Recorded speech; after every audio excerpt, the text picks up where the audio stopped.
Already 2 times జరిగింది sir meeting వాళ్ళతో. 2 timesలోనూ ఎక్కడ లీక్ అయిందన్నది మొత్తం చాలా క్లారిటీగా చెప్పాం. అవి అప్డేట్ చేసుకుంటాం. ఒక 1 month 2 months టైం అడిగారు వాళ్ళు. అప్డేట్ చేసిన తర్వాత అప్పుడు నెక్స్ట్ కానీ జరిగితే దానికి ఏంటి మేము పెనాల్టీ అన్నది, లేదా వాళ్ళని పక్కన పెట్టేసి ఇంకా కొత్త వాళ్ళని ఎంకరేజ్ చేయడం అన్నది నిర్ణయించుకుంటామని లాస్ట్ మంత్ జరిగింది మీటింగ్. వాళ్ళు ఇంకా అప్డేట్ చేయలేదు. ఈ లోపల ఈ ఐ బాంబులు ఇవన్నీ ఉన్నాయి కదా, ఇది అయిన తర్వాత వాళ్ళని అప్డేట్ చేసుకుని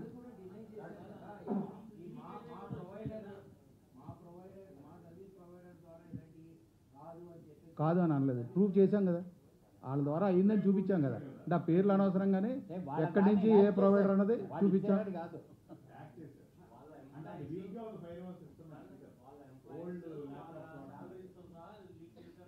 చేశారు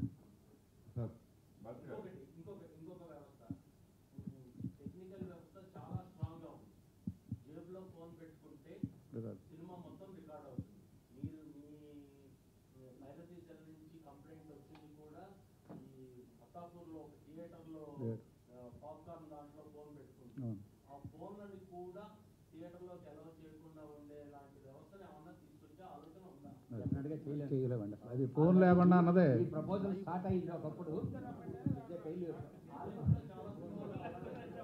హాలీవుడ్లో పైర్స్ అవుతుంది కదా. టీవీనే లక్ష్మీనారాయణ గారు అవన్నీ మా ఇంటర్నల్ మ్యాటర్స్ సార్. ఇంటర్నల్ మ్యాటర్ని కాక ఇప్పుడు మీరు అడుగుతున్న ప్రశ్నలకు అన్నిటికీ యాక్షను మేము ఇంటర్నల్గా ప్లాన్ చేస్తున్నాం. ఇంటర్నల్గా జరుగుతుంది. అవి ఇంటర్నల్ బయటికి చెబితే ఇబ్బందికరం ఉంటుంది. అందుకని మేము చెప్పడం, మీరు డెఫినెట్గా మీరు అన్నదానికి యాక్షన్ తీసుకుంటాం జరుగుద్దండి.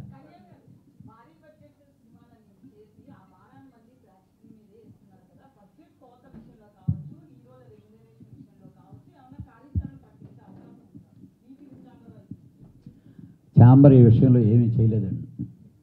ఎందుకంటే పిండి కొద్ది రొట్టె, ఆ పిండి ఉంటేనే ఆ రొట్టె చేయగలదంటే ఈ పెద్ద సినిమాల వరకే. కానీ ఆ పెద్ద సినిమాల మాటున చిన్న సినిమాలు చచ్చిపోతున్నాయి. రియల్గా క్రియేటివిటీని చంపేస్తున్నారు.